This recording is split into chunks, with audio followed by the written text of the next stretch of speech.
recíproco de una pareja, como sucedía en el huerto del Edén. ¿Cómo estaba Adán y Eva antes de pecar? Estaban desnudos. De hecho, mientras no pecaron, mantenían una inocencia recíproca en su desnudez. Se cubrieron o se escondieron después de pecar. Por lo tanto, la intención del Cantar de los Cantares no es representar un erotismo pecaminoso, sucio, grisáceo, un erotismo tipo Hollywood. No, la intención del Cantar de los Cantares es presentar lo que Jesús dijo al principio. Al principio no fue así. Al principio, cuando Dios creó hombre y mujer, los hizo para que fueran uno para el otro, no para que generaran una competencia, ¿verdad? No para que el hombre se impusiera sobre la mujer, ni la mujer se impusiera sobre el hombre, sino para que ambos entendieran que uno era varón y otro era ¿qué? Varona. Recíproco en la relación. Ahora, habíamos señalado también la semana pasada que en el Cantar de los Cantares aparece una introducción que dice que el autor es Salomón. Y dijimos que muy difícilmente se podía probar la autoría del Cantar de los Cantares a la persona de Salomón, aunque no podemos negar lo que la Escritura dice con respecto a la capacidad, a la destreza y a las virtudes de Salomón para escribir y componer, ¿verdad?, poemas. Pero no hay manera de poder señalar o afirmar que el autor del Cantar de los Cantares es Salomón, aunque se pudiera pensar que probablemente dentro del contenido haya expresiones de los muchos proverbios y de los muchos poemas y de los muchos cantos que se dice Salomón escribió. Pero a ciencia cierta, nadie puede decir, nadie puede señalar que el autor del Cantar de los Cantares es Salomón. Ahora, por el otro lado, ¿qué dice la tradición talmúdica? Pues mire, la tradición talmúdica dice que el Cantar de los Cantares es producto de Ezequías, no de Salomón.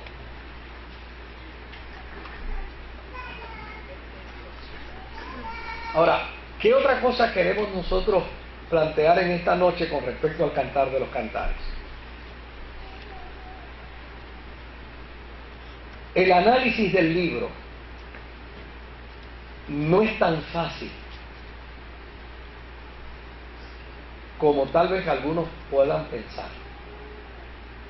La estructura, la forma como el libro fue escrito, que se entiende que es una recopilación de poemas antiguos, de poemas que surgieron dentro del proceso en que se desarrolla y de algunas adiciones y de algunos planteamientos que hace al final su autor para completar, ¿verdad?, el libro del Cantar de los Cantares. La estructura del Cantar de los Cantares ha originado gran disparidad de opiniones en cuanto al número de sus unidades y en cuanto a la forma y manera de ubicar y de comprender sus géneros poéticos o sus unidades poéticas. ¿Por qué razón? Porque en el Cantar de los Cantares hay diálogos. El diálogo de la Sulamita con el diálogo del rey, pero también está el diálogo de alguien a quien ella en ocasiones denomina como el pastorcito, ¿no? A quien yo cariñosamente le llamo el jibarito. Hay también dentro del Cantar de los Cantares coros que en ocasiones aparecen dentro de la poesía.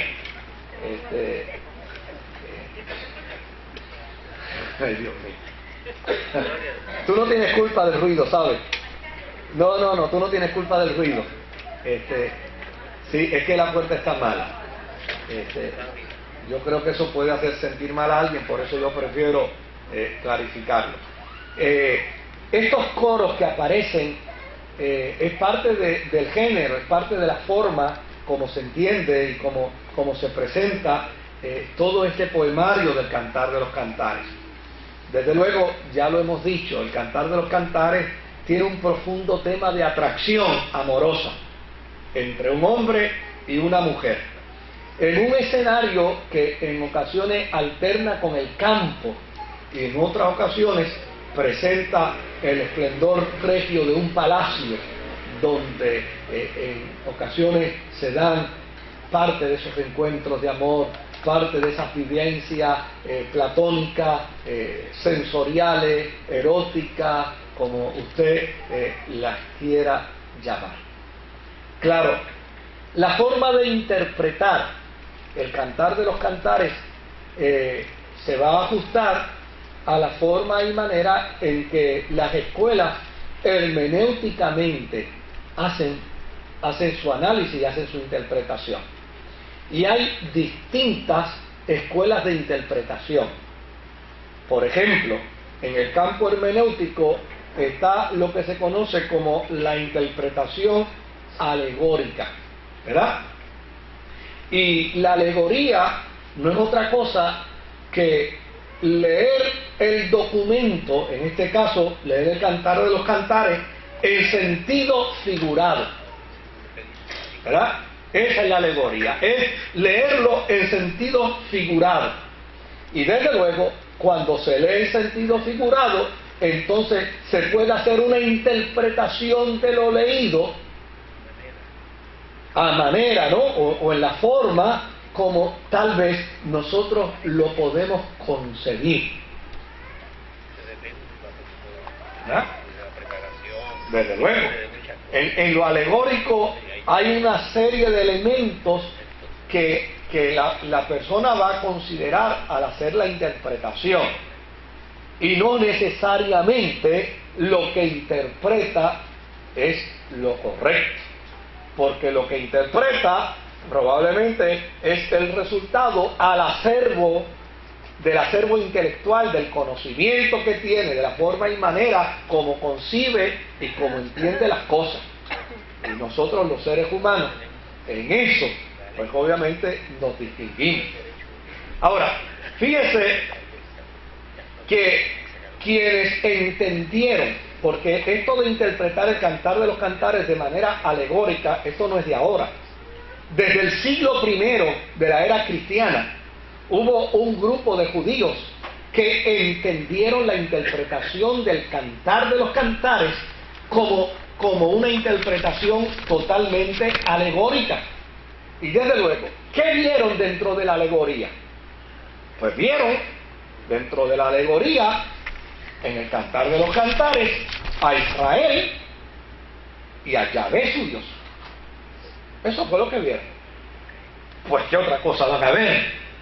Si desde luego, como judíos, van a leer el Cantar de los Cantares y van a ver una relación de amor entre un hombre y una mujer, una relación exquisita, una relación romántica pura. Entonces, ¿de qué manera la van a interpretar si no alegóricamente, para decir, aquí lo que vemos es la relación de Dios en Israel? Así mismo Dios se presentaba. Lo mismo, claro que sí, lo mismo acontece también con nosotros los cristianos. Pues prácticamente los cristianos hemos entendido desde siempre, casi a la par con los judíos del primer siglo, hemos entendido desde luego que esa relación alegórica, lo que nos hace ver en el Cantar de los Cantares es la relación de Cristo y la Iglesia. De hecho, yo de niño escuchaba un corito que decía: ¿quién es esta que se muestra como el alba, hermosa como la luna, esclarecida como el sol? Esta es la iglesia del Señor, no hay otra alguna. hermosa eres, amada mía. Así le dice a la iglesia el Señor, ¿verdad? ¿Por qué razón? Bueno, porque dentro de ese elemento alegórico vemos la relación de Cristo y la iglesia. Pero, y otros que no tienen la misma visión que los judíos, y otros que no tienen la misma visión que los cristianos, ¿qué pueden ver alegóricamente también? Pues mire, es interesante. Hay un señor que se llamaba Bernardo de Clairvaux, que él predicó 86 sermones del Cantar de los Cantares. ¿Y sabe qué decía él? En su postura de interpretación alegórica, que allí la esposa era representación del alma de cada individuo en su relación con Dios. No veía la iglesia. Él decía, no, allí lo que yo veo es el alma de cada individuo en su relación con Dios. Ahora, por el otro lado, como resultado de ese mismo instrumento, de esa misma herramienta alegórica, Ambrosio de Milán decía que en el Cantar de los Cantares él veía a María, la madre de Jesús. ¿Ah? Lutero, utilizando la misma herramienta alegórica, decía que él veía en la esposa del Cantar de los Cantares el reino de Dios, y que el Cantar de los Cantares lo que planteaba era un canto de invitación a todos los cristianos para que sean leales a su Señor. Él no veía nada más en una interpretación alegórica. Desde luego, hubo otros que vieron en el Cantar de los Cantares el rompimiento de la iglesia y la reforma. Y hubo otros que vieron en el Cantar de los Cantares la encarnación de la sabiduría tal y como la plantea el proverbista en el capítulo 8. Y yo conozco otros que han visto en el Cantar de los Cantares, pues ellos se han ubicado como el rey y han encontrado a su Dulcinea en el Cantar de los Cantares, interpretan que él es el rey y ella es la muchacha de quien se han enamorado.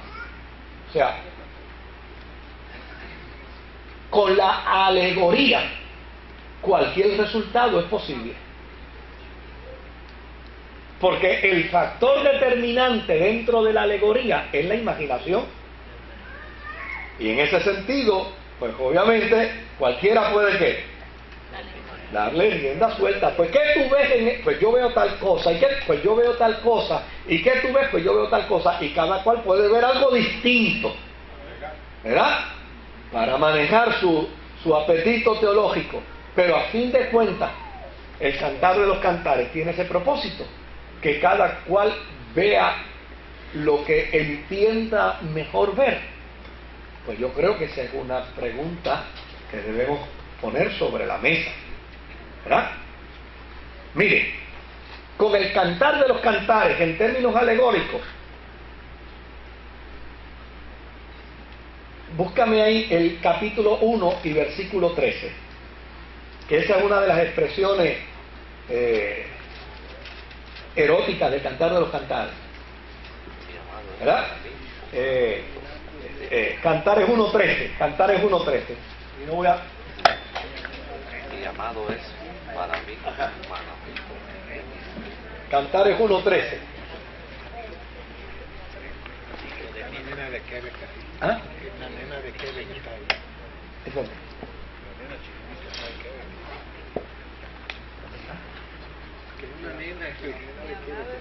Ah, sí, no, está bien, no, pero no hay ningún problema. Vamos a leerlo.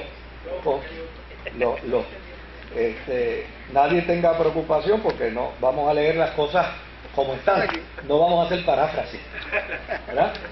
Dice, mi amado es para mí un manojito de mirra que reposa ¿dónde? entre mis pechos,